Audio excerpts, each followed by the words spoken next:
People ask me, why do you write about food and eating and drinking? Why don't you write about the struggle for power and security and about love the way others do? The easiest answer is to say that, like most other humans, I am hungry. But there is more than that.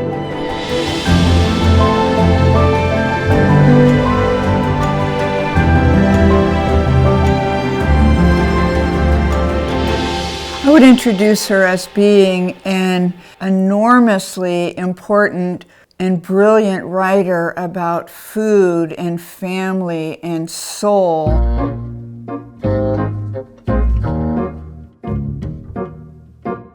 She's just enormously sensual. She sees the world in sensual terms. She was so present in her writing, and you felt like you were just sitting at the table with her when you read her books. The world of food through the eye of woman is really what I remember the most. I remember the taste of food that my mother made, my aunt made. M.F.K. Fisher is a reflection of that type of woman with a very strong, opinionated idea about food, and she brought that to America where it really did not exist. I mean, her descriptions of eating were wonderfully, they were erotic. I remember reading of a sole meunière, fried in butter.